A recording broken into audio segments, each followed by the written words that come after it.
si Idol madla, nakakahanga, may mga hawak, gandang linyada. Ika'y inspirasyon kung bakit hanggang ngayon ako'y palaging kumakarera.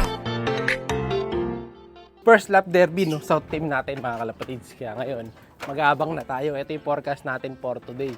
Ayan, base sa forecast, nasa speed na tayo ngayon ng 1-2. Kaya kailangan na nating mag-abang-abang. O yung naka-pan race natin, yung dalawa, hindi na pala nga natin dinerby yun mga kalapatids. Bali na derby na lang natin sa taas. Si Jan Alden, yung ating double banded na ibon. So isa na lang siya eh. Dahil yung checkered, binawas na natin yung isa. Eh, ano yun? Gusto no? Galing ng north mga kalapatids. Pauwi din yung north natin mamaya. So tuloy-tuloy ang abangan natin. Bali, dalawa abangan kasi natin eh. North and south na laban. Pero yun, yung isa sinasabi ko sa inyo kanina. Diretso. Ayun o. May victory doon. May malamang toss lang. Pero hindi sa atin yan. Malayo yung lagpas eh. Tingnan natin. Ayan o. Parang may victory. Ayan. Hindi sa atin. Hindi sa atin yan. Tinitingnan din ako. Mamaya sa atin pala. Hindi. Malayo. So ready, abangan na tayo. Yeah. Baba muna tayo mga kalapatids. And then, ayun nga, nakita nyo yung mga last video natin mga kalapatids, di ba? Maganda ng mga nadagit natin. So, hanggang ngayon, wala pa nagchat-chat na nagkiklaim doon sa Pansy Pigeon na dagit natin mga kalapatids. Kanino kaya yun? No? So, mahal din yung mga ganong ibon mga kalapatids. Pero yun nga, wala nagkiklaim. So, malamang malayo ang pinanggalingan. Saka wala kasing ring eh. No? Kadalasan, pagka ganon, yung iba, nilalagyan ng ring kasi natatabunan din naman ng buntot. Pero wala siyang ring. So, anong sa tingin nyo? Pamimigay na ba natin yun? O ano? So, comment kayo dito para alam natin gagawin. Mamaya papakita ko siya ulit sa inyo. Pero focus muna tayo sa abangan. Dahil parating na rin yun eh. Konting tiis na lang.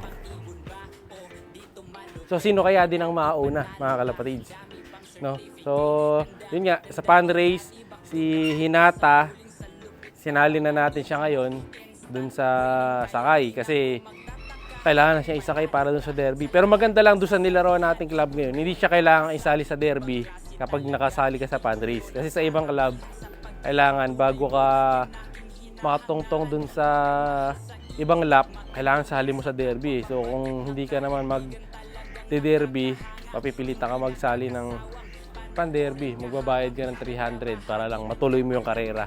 No? So, which is di maganda kaya yung club na sila ko yun, ayos. No? Hindi kailangan magbayad sa derby para tapusin yung lap ng pan race. So, tingnan natin kung siya pa rin yung mauuna ngayon, si Hinata o si Boy Kupad. Galing na kinakilala, ipang di mo makompare dun sa iba. Taglay niyang kakayahan ay kinakabisa. Siya si Idol madla, nakakahanga, may mga hawak, gandang linyada. Ika'y inspirasyon kung bakit hanggang ngayon ako'y palaging kumakarera. Siya'y kalapatistang napakagaling na kinakilala, ipang di mo makompare dun sa iba. Taglay niyang kakayahan ay kinakabisa. Siya si Idol madla, nakakahanga, may mga hawak, gandang linyada. Ika'y inspirasyon kung bakit hanggang ngayon ako'y palaging kumakarera. May isa na yata tayo mga kalapatids. Ito na, problema, may nagpaparonda kasi sumabay. Si Hinata yan. Okay. Pasok. Si Hinata nga. Tutulak ni Madla to mga kalapatids. Gig. Pambihira yung nagpaparonda talaga eh, no? Sumabay pa ng paronda eh. Kailangan parating. Yung tulak. 3 ikot pa siya eh. Ayan. Yan talaga mga kalapatids. Naka-BBC ako. Pinag-forecast ako kanina, sabi mo. So, hindi tayo makapag-clock sa cellphone ko dahil iba yung nakalaging na clocking. So, si Madla to na muna magka-clock.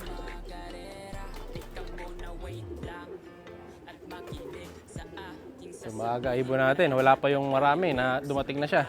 Sana maganda maging speed. Bim, pag nakalock mo na, natin yung isa. Isa pa, si Boy Kupad.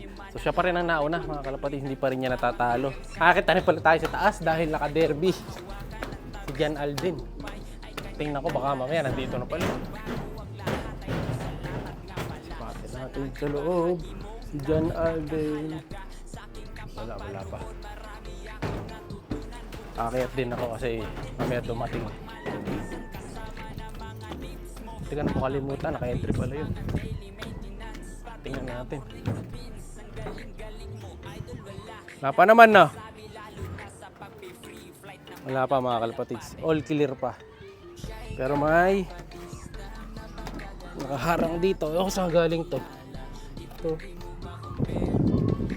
Ayan o, yung kanina pa ronda yung dalawa na yung mga kalapatids eh. Diyan sumama yung ibon natin kanina. Pambira. Laglag muna natin to isa. Yo. Ngayon, abangan na natin yung isa. Si Jan Alden. Pag may nakita kayo off color siya na yun. Ayan, iikot natin yung cellphone sa paligid. As of now, sa rank number 9 mga kalapatids. Yung ibon natin. So maganda ang speed. Okay ang speed ni Hinata. No? Sayang nga lang dun sa ilang ronda. Sumama dun sa isa. Sabi na sa atin yun eh. Siguro pang ano siya. Mga 1 minute ni Romonda. Sayang ang speed.